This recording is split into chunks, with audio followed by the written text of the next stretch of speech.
আসসালামু আলাইকুম। কেমিস্ট্রি সৈনিকদেরকে একটা স্বাদিষ্ট টেস্টি চ্যানেল অ্যালকো বাবুতে স্বাগতম জানাচ্ছি। অ্যালকো বাবুর সাথে আমি আছি মেন্টর ফরিদ।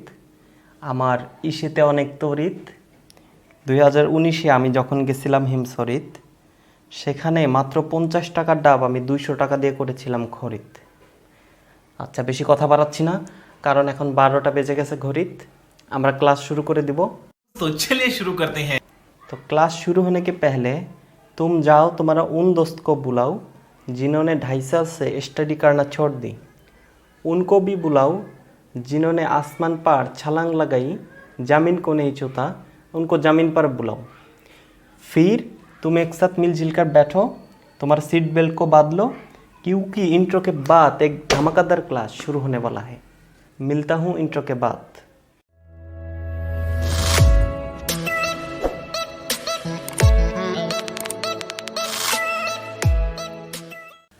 আমাদের আজকের আলোচ্য বিষয় হচ্ছে লাশ আতেলিয়ারের নীতি। 1884 সালে ফরাসি এক মাদার টোস্ট, সরি গুस्सा में इधर उधर निकल जाता हूँ, ফরাসি এক ভদ্রলোক রসায়নবিদ হেনরি লুইস লাশ আতেলিয়ার রাসায়নিক উভমুখী বিক্রিয়ার সাম্য অবস্থার উপরে ব্যাপক গবেষণা করেছে। তার গবেষণার যে ফলাফল সেটাই হচ্ছে লাশ আতেলিয়ারের নীতি। অনেকে এন্টারটেইনমেন্ট পারপোজে এটাকে বলে, এটা হচ্ছে লাশ হাতে নেওয়ার নীতি। মানে লাশ হাতে নেওয়ার পরে আমাদের মধ্যে যে নীতিবোধ জেগে ওঠে সেটাই নাকি লাশ আতেলিয়ারের নীতি। আচ্ছা, আমি এটাকে যেভাবে পড়ি, লাল্লাল্লা লাল্লা আতেলিয়ারের নীতি। কি কস তুই? তোর মাথা নষ্ট। রিল্যাক্স। আচ্ছা, তো লাশ আতেলিয়ারের নীতিটা যদি বুঝতে চাই, খুব গোড়ার থেকে যদি বুঝতে চাই, তাহলে রাসায়নিক উভমুখী বিক্রিয়ার সাম্য অবস্থা এবং রসায়নের এবিসি ইয়ানি কি মোল, মোলার আয়তন, মোলার ঘনমাত্রা সম্পর্কে একটা ক্লিয়ার কাট ধারণা থাকতে হবে। যাদের এই সম্পর্কে বেসিক আইডিয়া নাই তারা ডেসক্রিপশন বক্সে একটু ঢুমেরে আসো। কেননা এই লেকচারে এই দুই বিষয় সম্পর্কে কোনো আলোচনাই করা হবে না। এখন আমরা লাশ আতেলিয়ারের নীতির ডেফিনেশনটা দেখতে চাই। লাশ আতেলিয়ারের নীতির ডেফিনেশন দেখার আগে একটা ছোট্ট টার্ম সম্পর্কে জেনে নিতে হবে। নিয়ামক, নিয়ামক টার্ম, যার ইংরেজি যদি বলি রে গু লেটর, রেগুলেটর, মানে হচ্ছে বাসা বাড়িতে ফ্যানের যে রেগুলেটর থাকে এটা হচ্ছে সেই রেগুলেটর। মানে রেগুলেটরকে, ফ্যানের রেগুলেটরকে কম বেশি করার মাধ্যমে আমরা যেমন ফ্যানের গতিকে কম বেশি করতে পারি, একইভাবে রাসায়নিক উভমুখী বিক্রিয়ায় এমন কিছু রেগুলেটর বা নিয়ামক থাকে যাদেরকে কম বেশি করার মাধ্যমে আমরা বিক্রিয়ক অথবা উৎপাদের পরিমাণকে কম বেশি করতে পারি। সেই রেগুলেটর বা নিয়ামকগুলো হচ্ছে টেম্পারেচার, প্রেশার, কনসেন্ট্রেশন, তাপমাত্রা, চাপ, ঘনমাত্রা। দেখো, নিয়ামক তো বহুত আছে ভাই। যেমন আজকে নদীর স্রোত বেশি, আকাশে পাখির পরিমাণ বেশি, গাছে কচি কচি পাতা, এই প্রত্যেকটা এক একটা নিয়ামক হতে পারে। তো এগুলোর পরিবর্তনে একটা মানুষের আনন্দের কম বেশি হতে পারে, এটা মানুষের জন্য নিয়ামক হতে পারে। কিন্তু রাসায়নিক উভমুখী বিক্রিয়ার বিক্রিয়ক অথবা উৎপাদের পরিমাণ কম বেশি হওয়া, এদের পরিবর্তনকে থোড়াই না কেয়ার করবে। মানে বিক্রিয়ক অথবা উৎপাদের পরিমাণ কম বেশি হওয়া কেবলমাত্র এই 3 জনের উপর নির্ভর করে, টেম্পারেচার, প্রেশার, কনসেন্ট্রেশন। কেবলমাত্র এদের পরিবর্তনেই এদের পরিবর্তন হয়। ঠিক না মেরি বাত? তো এখন লাশ আতেলিয়ারের নীতির ডেফিনেশনে যাই। এই হচ্ছে লাশ আতেলিয়ারের নীতির ডেফিনেশন। এটা জাস্ট একবার রিডিং পড়ি। যে সকল নিয়ামকের উপর সাম্য অবস্থা নির্ভরশীল। কোন নিয়ামকগুলোর উপর সাম্য অবস্থা নির্ভরশীল? টেম্পারেচার, প্রেশার আর কনসেন্ট্রেশন। তাদের যে কোনো একটার পরিবর্তন ঘটলে সাম্য অবস্থান এমনভাবে ডানে বা বামে স্থানান্তরিত হয় যাতে নিয়ামক পরিবর্তনের ফলাফল প্রশমিত হয়। এটাকে বোঝার জন্য, ভিজুয়ালাইজ করার জন্য আমরা 2টা উদাহরণের আশ্রয় নিব। এই হচ্ছে আমাদের প্রথম উদাহরণটা। মনে করো কোনো এক শীতকালে একটা বাচ্চা আরামে ঘুমাচ্ছে। তো শীতকালে একটা বাচ্চা কখন আরামে থাকবে? যদি তাকে সোয়েটার পরায় রাখা যায়, ফ্যান যদি না চালানো যায়, তবে আশা করা যায় বাচ্চাটা শীতকালে আরামে থাকবে। এখন শীতকাল চেঞ্জ হয়ে মনে করো গরমকাল চলে আসলো, তাহলে বাচ্চাটাকে যদি এখনো এই অবস্থায় রাখা যায়, তাহলে এই বাচ্চাটার কি হবে? ও তো মরে যাবে। এখনো মরে নাই, তবে মরবো। না, মরবে না। আমরা ধরে নিলাম যে বাচ্চাটা অস্বস্তিতে থাকবে, যেটাকে আমরা আরামের বিপরীত ব্যারাম দিয়ে ডিনোট করে দিলাম। তার মানে এখানে দেখো, বাচ্চাটার আরাম এখানে তাপমাত্রা যে পরিবর্তন হচ্ছে শীতকাল থেকে গরমকাল, তার উপরে নির্ভরশীল। তার মানে তাপমাত্রা হচ্ছে এখানে একটা নিয়ামক, আর এই নিয়ামক পরিবর্তনের ফলাফলটা হচ্ছে কি বাচ্চাটা আরাম থেকে ব্যারামে যাচ্ছে। তো আমরা চাই গরমকালেও বাচ্চাটা আরামে থাকুক।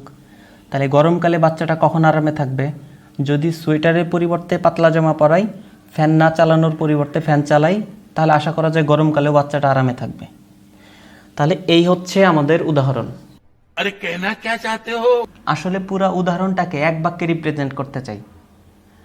বাচ্চার আরাম যেই নিয়ামকের উপর নির্ভরশীল, সেই নিয়ামকের যদি পরিবর্তন করা হয়, তাহলে আমরা পোশাক আশাকটাকেও এমনভাবে পরিবর্তন করে দিচ্ছি যাতে নিয়ামক পরিবর্তনের যে ফলাফল হচ্ছিল আরাম থেকে ব্যারাম, সেটা আবার প্রশমিত হয়ে ব্যারাম থেকে আরামে কনভার্ট হয়ে যায়।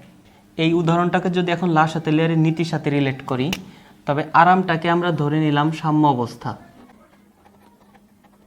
আর ব্যারামটাকে আমরা ধরে নিলাম অসাম্য অবস্থা, আর এখানে এই পোশাক আশাকটাকে আমরা ধরে নিলাম সাম্যের অবস্থান। এটাকে তাহলে এখন এইভাবে বলা যাবে না যে সাম্য অবস্থা যেই নিয়ামকের উপর নির্ভরশীল, সেই নিয়ামকের যদি পরিবর্তন করা হয় তাহলে সাম্যের অবস্থান এমনভাবে পরিবর্তন হবে যাতে নিয়ামক পরিবর্তনের ফলাফল সাম্য অবস্থা থেকে অসাম্য অবস্থা হচ্ছিল সেটা আবার প্রশমিত হয়ে অসাম্য অবস্থা থেকে আবার সাম্য অবস্থায় চলে যায়। এটা কি লাশ আতেলিয়ারের নীতি নয়? এই যে সকল নিয়ামকের উপর সাম্য অবস্থা নির্ভরশীল, তাদের যে কোনো একটার পরিবর্তন ঘটলে সাম্য অবস্থান এমনভাবে স্থানান্তরিত হয় যাতে নিয়ামক পরিবর্তনের ফলাফল প্রশমিত হয়। ঠিক তো? দেখো, আমরা এই উদাহরণটাতে বাচ্চার পোশাক আশাকটাকে আমরা চেঞ্জ করে দিছি, কিন্তু রাসায়নিক উপমুখী বিক্রিয়ার ক্ষেত্রে সাম্যের অবস্থানকে আমরা চেঞ্জ করতে পারবো না। এটা আমরা যদি নিয়ামক পরিবর্তন করি, সাম্যের অবস্থান এটা অটোমেটিক্যালি পরিবর্তন হয়ে যাবে। লাশ আতেলিয়ার বলছে জন্য এরকম হয় না, বরঞ্চ এরকম হয় এটাই গবেষণা করে লাশ আতেলিয়ার বলছে, তাই তো? সঠিক বলেছেন। তো লাশ আতেলিয়ার হচ্ছে এখানে কেবলমাত্র এই সিস্টেমটার আবিষ্কারক। এইভাবে দুনিয়ার জন্য আল্লাহ সুবহানাহু ওয়া তাআলা এইভাবেই তৈরি করছেন, এটাকে রাসায়নিক উপমুখী বিক্রিয়াটাকে এইভাবেই তৈরি করছেন।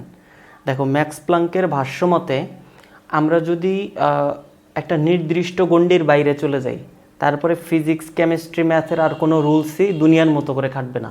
মানে হচ্ছে তখন নতুন ইনসিডেন্ট, নতুন রুলস। সত্যি 100% সত্যি। আচ্ছা, এখন একটা জিনিস দেখো, লাশ আতেলিয়ারের নীতিতে সাম্য অবস্থানটা এমনভাবে ডানে বা বামে স্থানান্তরিত হবে এই কথাটা বলা ছিল, কিন্তু এই উদাহরণ থেকে সাম্য অবস্থানটা ডানে বামে সরে যাওয়া বুঝতে পারতেছি না। এর জন্যই আমরা দ্বিতীয় উদাহরণটা রেখেছি। এখন আমরা দ্বিতীয় উদাহরণটা দেখব। সেকেন্ড এক্সাম্পলটাকে পারফর্ম করার জন্য আমরা একটা মাস্ক আর একটা মার্কার পেন নিয়েছি। তো এই মার্কার পেনটা যখন এরকম সোজা থাকবে, আমরা ধরে নিলাম এটা সাম্য অবস্থায় আছে, আর এই দুই আঙ্গুল হচ্ছে সাম্যের অবস্থান। সাম্য অবস্থানের বাম পাশটা হচ্ছে বিক্রিয়ক, ডান পাশটা হচ্ছে উৎপাদ। এই কলমের জন্য সাম্য অবস্থানটা ঠিক মাঝখানে, কিন্তু এটা যদি কলম না হয়ে একটা হাতুড়ি হতো, মনে করো এটা একটা হাতুড়ি যার এ পয়েন্ট আছে, বি পয়েন্ট আছে, সি পয়েন্ট আছে। এখন আমরা যদি এ পয়েন্টে ধরে এটাকে ব্যালেন্স করার চেষ্টা করতাম দুই আঙ্গুল দিয়ে, তাহলে এটা ব্যালেন্স হতো না। বি পয়েন্টে ধরলে আরও ব্যালেন্স হতো না। সি পয়েন্ট মানে হচ্ছে ভারী লোহাটার কাছাকাছি যদি ধরতাম তাহলে এটা ব্যালেন্স হইতো। তার মানে এখানে কিন্তু সাম্যের অবস্থানটা হচ্ছে সি পয়েন্ট, এটা কিন্তু ঠিক মাঝখানে নয়। সাম্য অবস্থা সম্পর্কে আরও বেটার আইডিয়া পাইতে গেলে ডেসক্রিপশন বক্স থেকে সাম্য অবস্থার ভিডিওটা দেখে আসলে তোমাদের উপকার হবে। আর এখানে মনে করো যেটা বলতেছিলাম, যে কলমটা যখন এরকম সোজা থাকবে তখন এটাকে ধরতেছি সাম্য অবস্থায় আছে। তো আমরা এই সাম্য অবস্থা যে সকল নিয়ামকের উপর নির্ভরশীল তাদের যে কোনো একটার পরিবর্তন ঘটালাম।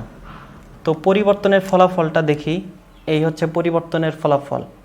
মানে নিয়ামক পরিবর্তনের ফলে আমার উৎপাদের পরিমাণ বেড়ে গেছে, যার ফলে এইটা সাম্য অবস্থা থেকে অসাম্য অবস্থা প্রাপ্ত হয়েছে।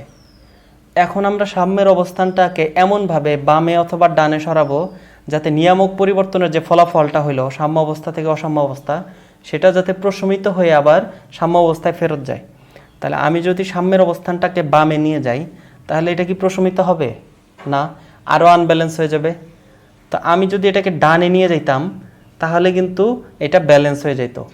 তার মানে সাম্যের অবস্থান এখানে ডানে যাওয়া বলতে বোঝাচ্ছে উৎপাদের পরিমাণ বেড়ে যাওয়া, আর সাম্য অবস্থা যদি বামে অগ্রসর হওয়া বুঝাইতো তার মানে বিক্রিয়কের পরিমাণ বেড়ে যাওয়া। কথা কি ক্লিয়ার?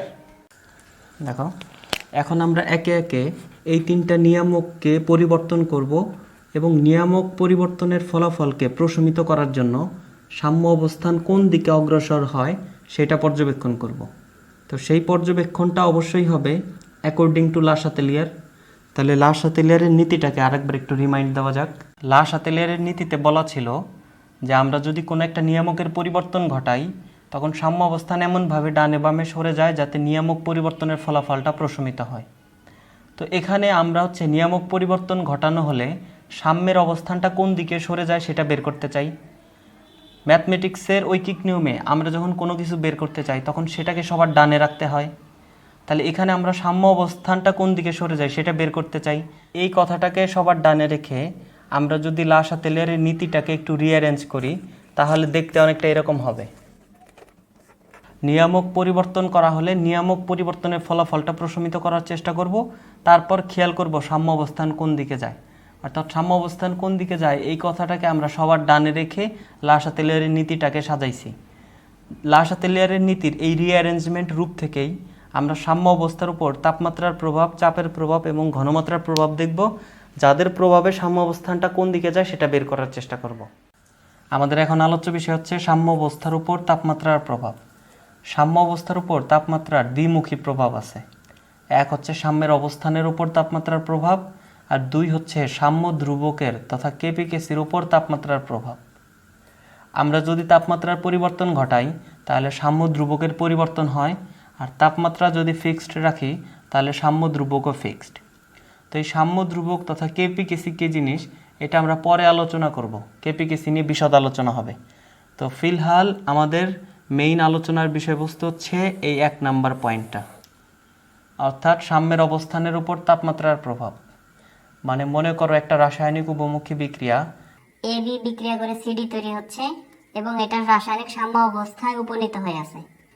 তো এখানে যদি আমরা তাপমাত্রার পরিবর্তন ঘটাই তাহলে বিক্রিয়কের পরিমাণ বাড়বে তথা সাম্য অবস্থান বামে আসবে, অথবা উৎপাদের পরিমাণ বাড়বে তথা সাম্য অবস্থান ডানে যাবে। মানে যে কোনো কিছু একটা ঘটতে পারে। মানে তাপমাত্রার পরিবর্তন ঘটাইলে সেটা সাম্যের অবস্থানের উপরে যায়, প্রভাবটা পড়বে। এখন যে কোনো একটা রাসায়নিক বিক্রিয়া যদি সংগঠিত হয় তাহলে সেখানে অবশ্যই তাপের পরিবর্তন ঘটে।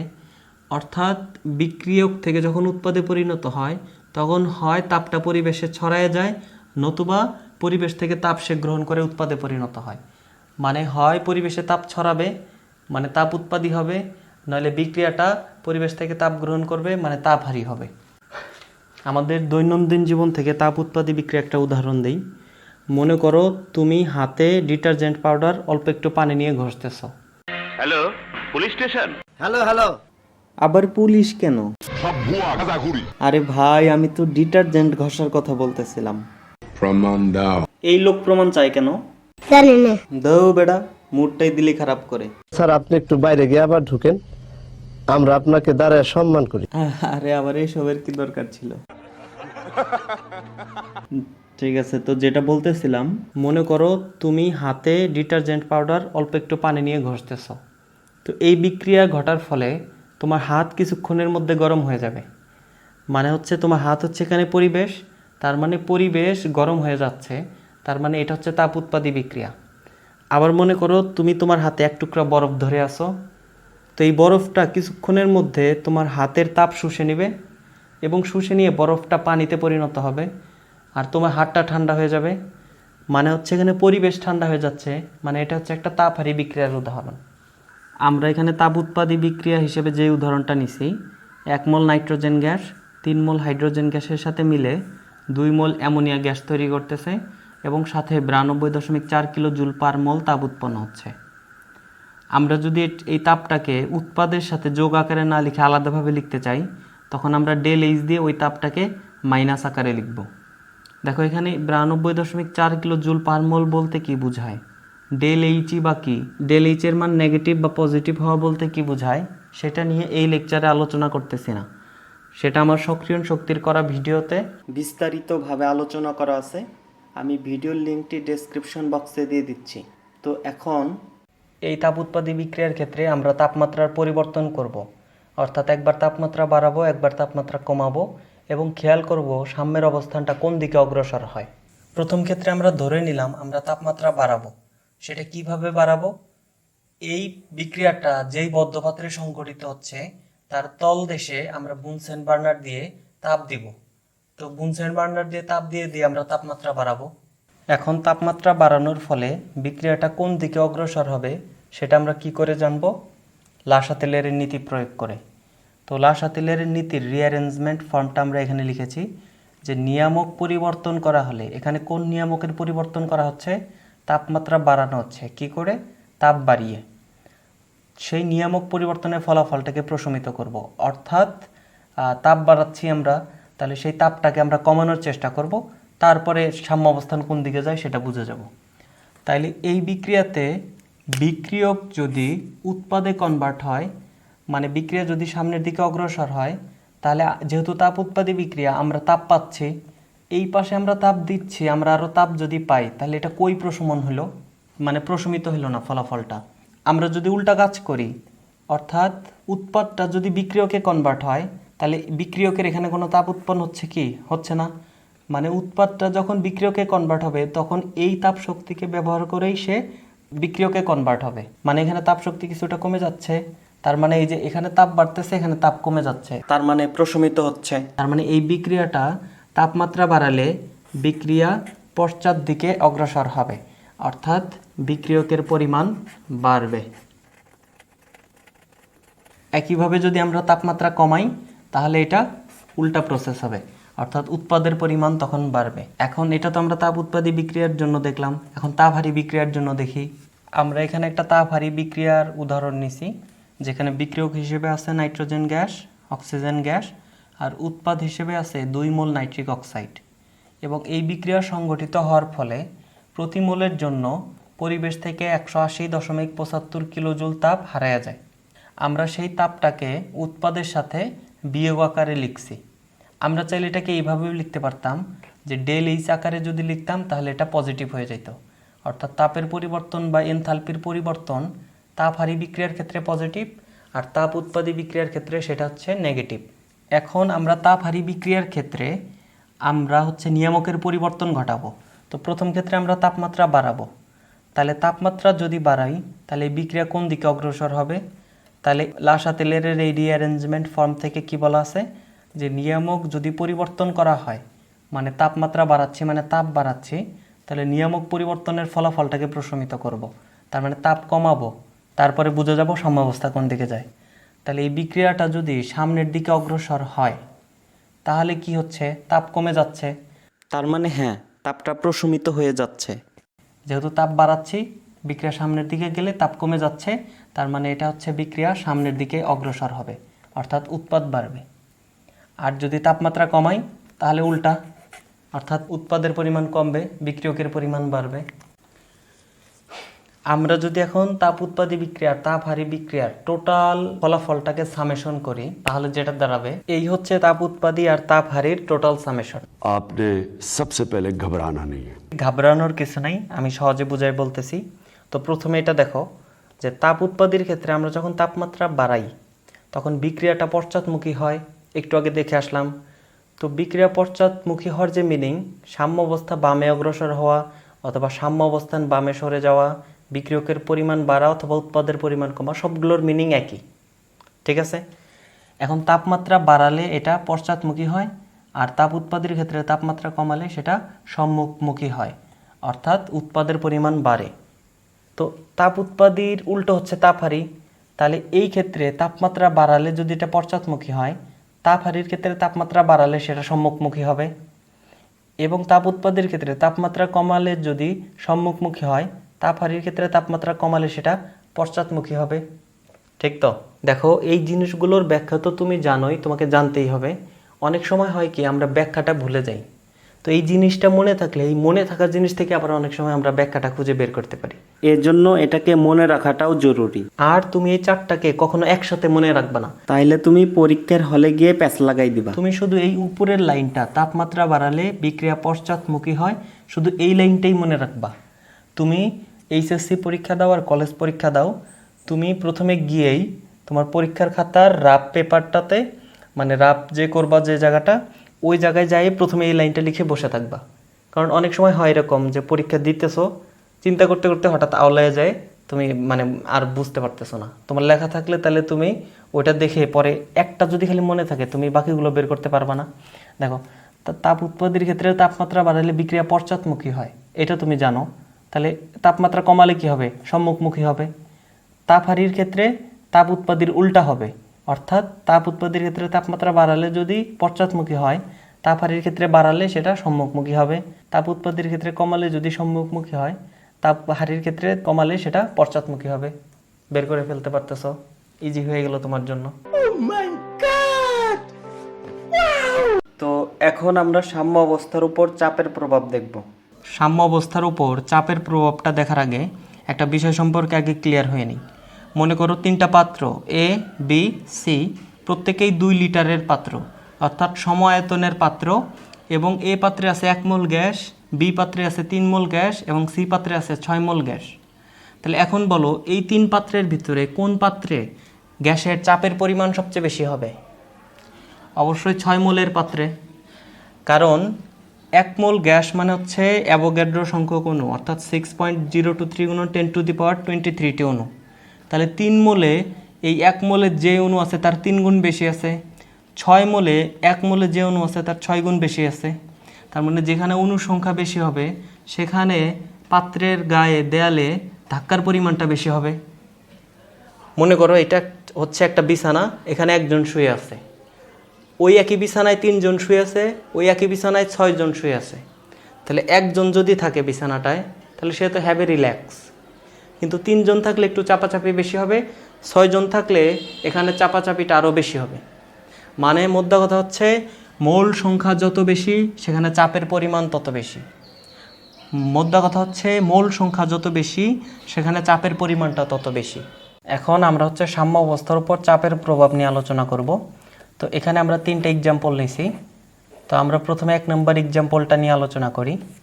এখানে 1 মোল নাইট্রোজেন গ্যাস 3 মোল হাইড্রোজেন গ্যাসের সাথে বিক্রিয়া করে 2 মোল অ্যামোনিয়া গ্যাস প্রডিউস করতেছে। তো এখানে যদি আমরা চাপের পরিবর্তন ঘটাই তাহলে সাম্য অবস্থার পরিবর্তন ঘটবে। তো আমরা প্রথমে ধরে নিলাম আমরা চাপ বাড়াবো, তখন সাম্য অবস্থান ডান দিকে যাবে নাকি বাম দিকে যাবে, কোন দিকে যাবে সেটা বের করব। সেটা কিভাবে বের করব? লা-শাতিলের নীতি প্রয়োগ করে।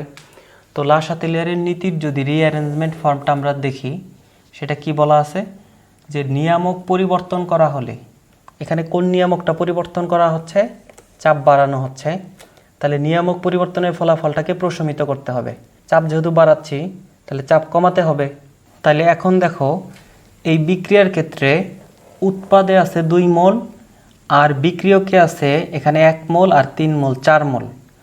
এখন এই বিক্রিয়াটা যদি পশ্চাৎমুখী হয়, অর্থাৎ উৎপাদটা যদি বিক্রিয়কে কনভার্ট হয়, তাহলে অল্প মোল থেকে বেশি মোলের দিকে যাচ্ছে। আর আমরা কি জানি মোল সংখ্যা যত বেশি চাপের পরিমাণ তত বেশি, মানে এটা অল্প মোল থেকে বেশি মোলের দিকে যাবে, যদি যায় তাহলে চাপটা বাড়বে। একে তো আমরা চাপ বাড়াচ্ছি, উল্টা আরও চাপ বাড়তেছে, তাহলে এটা কই প্রশমিত হলো? তার মানে আমাদের এই বিক্রিয়াটা সম্মুখমুখী হবে, অর্থাৎ বিক্রিয়কটা উৎপাদে কনভার্ট হবে। তাহলে মোল সংখ্যা কমে যাবে এবং আমাদের চাপের পরিমাণটা কমে যাবে। তার মানে চাপ বাড়ালে বিক্রিয়া সম্মুখমুখী হবে, আর যদি চাপ কমাই তাহলে এটা পশ্চাৎমুখী হবে, উল্টো। এটাকে এই যে এইভাবে বলা যায় যে ডেল এন এর মান যদি নেগেটিভ হয় তাহলে চাপ বাড়াইলে বিক্রিয়া সামনের দিকে অগ্রসর হবে, চাপ কমালে বিক্রিয়া পশ্চাৎ দিকে অগ্রসর হবে। ডেল এন জিনিসটা কি? ডেল এন হচ্ছে উৎপাদের মোট মোল সংখ্যা বিয়োগ বিক্রিয়কের মোট মোল সংখ্যা। এখানে এই বিক্রিয়ার জন্য ডেল এন এর মান হচ্ছে উৎপাদের মোট মোল সংখ্যা হচ্ছে 2 বিয়োগ বিক্রিয়কের মোট মোল কত? 3 আর 1 4। তার মানে ডেল এন হচ্ছে এখানে -2, অর্থাৎ ডেল এন যখন নেগেটিভ চাপ বাড়ালে বিক্রিয়া সম্মুখ দিকে অগ্রসর হবে আর চাপ কমালে বিক্রিয়া পশ্চাৎ দিকে অগ্রসর হবে। এরপর সেকেন্ড এক্সাম্পলটায় আসো। এই ক্ষেত্রে যদি আমরা চাপ বাড়াই তখন কি হবে? দেখো নিয়ামক পরিবর্তন করলাম মানে চাপ বাড়ালাম, তো নিয়ামক পরিবর্তনের ফলাফলটাকে প্রশমিত করতে হবে। তো এটা যদি বিক্রিয়ক থেকে উৎপাদে যায় তার মানে মোল সংখ্যা বেড়ে যাচ্ছে। তো মোল সংখ্যা বেড়ে যাচ্ছে মানে চাপের পরিমাণ বেড়ে যাচ্ছে। তাহলে একে চাপ বাড়াচ্ছে আরও চাপের পরিমাণ বেড়ে যাচ্ছে। তাহলে নিয়ামক পরিবর্তনের ফলাফলটা প্রশমিত হইল কই? চাপটা কমে তো গেল না। তার মানে এটা হবে উৎপাদ থেকে যদি বিক্রিয়কে আসে তাহলে এটা কি হবে, মোল সংখ্যায় যে কমে যাচ্ছে, উৎপাদের মোল সংখ্যা বেশি 1 1 2, আর এটা যদি এখন বিক্রিয়ক হয় তাহলে এই বিক্রিয়ক হচ্ছে 1 মোল, তাহলে এই যে চাপ কমে যাবে। তার মানে আমরা যদি চাপ বাড়াই তাহলে বিক্রিয়াটা হবে পশ্চাৎমুখী বিক্রিয়া হবে, মানে বিক্রিয়কের পরিমাণ বাড়বে, আর চাপ কমাইলে তার উল্টো হবে।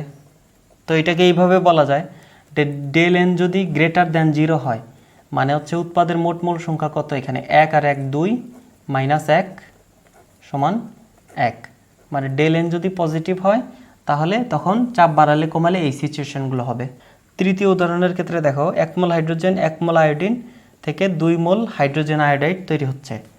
তো এই ক্ষেত্রে যদি আমরা চাপ বাড়াই চাপ কমাই তখন কি হবে দেখো, এই ক্ষেত্রে এই পাশের মোল সংখ্যা হচ্ছে 1, এটা মোল সংখ্যা হচ্ছে 1, এটা মোল সংখ্যা হচ্ছে 2, মানে উৎপাদের মোট মোল সংখ্যা হচ্ছে 2, বিক্রিয়কের মোট মোল সংখ্যাও 2। তাহলে মোল সংখ্যার যদি কোনো ডিফারেন্স না থাকে তাহলে তখন চাপ বাড়াইলে কমাইলেও মানে এই বিক্রিয়া সামনেও যাবে না পিছনেও যাবে না, মানে চাপের কোনো প্রভাব নেই এই বিক্রিয়ার উপরে। মানে ডেল এন যখন 0, মানে 2 - 2 = 0 হচ্ছে, ডেল এন যখন 0 তখন এর উপরে চাপের কোনো প্রভাব নেই। তাহলে সাম্য অবস্থার উপর চাপের প্রভাবটাকে আমরা যদি সামারাইজ করি তাহলে কি দাঁড়াবে, তুমি শুধু এই একটা লাইন মনে রাখবা, ডেল এন যদি লেস দ্যান 0 হয় তাহলে চাপ বাড়ালে বিক্রিয়া কোথায় যাবে, সামনের দিকে অগ্রসর হবে। যদি চাপ বাড়াই বিক্রিয়া সামনের দিকে অগ্রসর হবে, তাহলে চাপ কমালে কোন দিকে যাবে, পশ্চাৎমুখী অগ্রসর হবে। আর ঠিক এটার বিপরীত হবে কি, ডেল এন যদি গ্রেটার দ্যান 0 হয় তাহলে ডেল এন লেস দ্যান 0 যখন ছিল তখন চাপ বাড়াইলে যদি সামনে যায়, ডেল এন যখন গ্রেটার দ্যান 0 হবে তখন চাপ বাড়াইলে এটা পশ্চাৎ দিকে যাবে, আর চাপ কমাইলে এটা সামনের দিকে যাবে। ঠিক আছে, তুমি শুধু এই উপরের এই লাইনটাকে মনে রাখলেই যথেষ্ট, বাকিগুলো তুমি নিজে নিজে বের করতে পারতেছো। মানে চারটাকে একবারে মনে রাখার চাইতে একটা মনে রেখে বাকিগুলো বের করা এটা সহজ, নাহলে তুমি চারটাই মনে রাখলে কোনো না কোনো এক সময় তোমার এটা আওলায় যাবে। আর ডেল এন যখন 0 তখন তো এর উপরে কোনো চাপের প্রভাবই নেই। ঠিক আছে, দেখো আমরা হচ্ছে সাম্য অবস্থার উপর ঘনমাত্রার প্রভাব নিয়ে আলোচনা করতে চাই। মনে করো এখানে একটা বিক্রিয়া আছে, এ আর বি বিক্রিয়া করে সি তৈরি করতেছে, যেটা একটা রাসায়নিক উভমুখী বিক্রিয়া এবং এটা সাম্য অবস্থায় উপনীত হয়ে আছে। আমরা কি করলাম, এখানে এ বির পরিমাণকে আরও যোগ করলাম, মানে এ বিকে বাড়াইলাম, অর্থাৎ বিক্রিয়কের ঘনমাত্রা বৃদ্ধি করলাম। তাহলে সাম্যের অবস্থানটা কোন দিকে যাবে, বামে যাবে না ডানে যাবে, অর্থাৎ বিক্রিয়কের পরিমাণ আরও বাড়বে না উৎপাদের পরিমাণ বাড়বে। তো সেইটা জানার জন্য আমাদের লাসাতিলিয়ারের নীতির সহায়তা নিতে হবে। তো সেটা কি বলা ছিল, নিয়ামক পরিবর্তন করা হলে নিয়ামক পরিবর্তনের ফলাফলটাকে আমরা প্রশমিত করব, তারপর খেয়াল করব সাম্য অবস্থান কোন দিকে যায়। তাহলে এখানে নিয়ামক পরিবর্তন করতেছি কিসের, বিক্রিয়কের ঘনমাত্রা বৃদ্ধি করতেছি। তাহলে নিয়ামক পরিবর্তনের ফলাফলটাকে প্রশমিত করতে হবে, মানে বিক্রিয়কের ঘনমাত্রাটাকে কমাইতে হবে, যেহেতু বাড়াচ্ছি এটাকে প্রশমিত করতে হবে অর্থাৎ কমাইতে হবে। তাহলে এটা কিভাবে কমবে, এ আর বি যদি মানে বিক্রিয়কটা যদি উৎপাদে কনভার্ট হয়ে যায় তাহলে এই বিক্রিয়কের ঘনমাত্রাটা কমবে, তার মানে এখানে উৎপাদটা বাড়বে অর্থাৎ সাম্য অবস্থান ডানে যাবে। সেকেন্ড এক্সাম্পলের ক্ষেত্রে দেখো আমরা এখানে এ বি যোগ করতেছি না, এখান থেকে সিটাকে অপসারণ করতেছি। মানে কোনো একটা পাত্রে যদি এই বিক্রিয়া ঘটানো হয় তো সেখানে ওই পাত্রের থেকে যেই সিটা তৈরি হবে সেটাকে আমরা পাত্র থেকে সরাই ফেলবো। তো সরানোর পরে এখন কি হবে, মানে সাম্য অবস্থানটা ডানে যাবে না বামে যাবে। তাহলে দেখো এখানে কি করছি, আমরা উৎপাদের ঘনমাত্রা কমাচ্ছি, নিয়ামকের পরিবর্তনটা কি হচ্ছে, উৎপাদের ঘনমাত্রা কমাচ্ছি। তাহলে এই ফলাফলটাকে প্রশমিত করতে হবে, মানে উৎপাদের পরিমাণটাকে বাড়াইতে হবে। তার মানে বিক্রিয়ক আবার সামনের দিকে অগ্রসর হবে, তাহলে উৎপাদের পরিমাণটা বাড়বে। তো এই ক্ষেত্রেও উৎপাদ বাড়বে অর্থাৎ সাম্য অবস্থান ডানে অগ্রসর হবে। তৃতীয় এক্সাম্পলে দেখো আমরা এবার কি করতেছি, উৎপাদের পরিমাণটাকে যোগ করতেছি, মানে এই পাত্রে সি যা ছিল বাইরের থেকে আমরা আরও সি অ্যাড করতেছি। তাহলে নিয়ামকের পরিবর্তন কি, উৎপাদের ঘনমাত্রা বৃদ্ধি। আমাদের কি করতে হবে, নিয়ামক পরিবর্তনের ফলাফলটাকে প্রশমিত করতে হবে, মানে উৎপাদের ঘনমাত্রাকে কমাইতে হবে। তাহলে এটা কখন কমবে, যদি উৎপাদ থেকে এটা বিক্রিয়কে কনভার্ট হয়ে যায়, মানে হচ্ছে এখানে আমাদের বিক্রিয়ক বাড়বে অর্থাৎ সাম্য অবস্থান বামে যাবে। চতুর্থ এক্সাম্পলটা যদি দেখি, এখানে আমরা কি করছি, এ আর বিকে অপসারণ করছি, মানে এই পাত্রের ভিতরে যে এবি ছিল সেটাকে আমরা এই পাত্র থেকে সরাই ফেলছি। তার মানে হচ্ছে আমরা কি করলাম, এখানে বিক্রিয়কের ঘনমাত্রা হ্রাস করলাম। তো এই ফলাফলটাকে প্রশমিত করতে হবে। তার মানে হচ্ছে বিক্রিয়কের ঘনমাত্রা বাড়াইতে হবে, অর্থাৎ উৎপাদ থেকে বিক্রিয়কের দিকে কনভার্ট হইতে হবে। তাহলে এই ক্ষেত্রেও বিক্রিয়ক বাড়বে, মানে সাম্য অবস্থানটা বাম দিকে অগ্রসর হবে। তাহলে এটার টোটাল সামারিটা হচ্ছে আমরা যেই পাশে ঘনমাত্রা যোগ করব তার বিপরীত পাশের প্রোডাকশন বাড়বে, অথবা যেই পাশের ঘনমাত্রা কমাবো সেই পাশেরই প্রোডাকশন বাড়বে। তাহলে এতটুকুই ছিল আমাদের আজকের ক্লাস। ইনশাল্লাহ আমরা পরবর্তী ক্লাসে লাসা তেলের নীতি প্রয়োগ করার মাধ্যমে কোনো একটা ইন্ডাস্ট্রিতে বেশির থেকে বেশি উৎপাদ কিভাবে তৈরি করা যায় সেটা দেখব, এবং সেই সাথে কিছু কোয়েশ্চেন সলভ করব। যারা ধৈর্য ধরে এতক্ষণ এই ক্লাসটা দেখছো, আমি আশা রাখবো তারা পরবর্তী ক্লাসটাও দেখবে, কেননা এই ক্লাসটা ছিল লাসা তেলের নীতির থিওরির উপরে, পরবর্তী ক্লাসটা হবে অ্যাপ্লাইয়ের উপরে। তুমি যদি থিওরি দেখো, অ্যাপ্লাই না দেখো, তাহলে তুমি পরিপূর্ণতা পাবে না। ঠিক আছে, তাহলে আজকের মতো বিদায় নিচ্ছি। আস্তাগফিরুল্লাহ।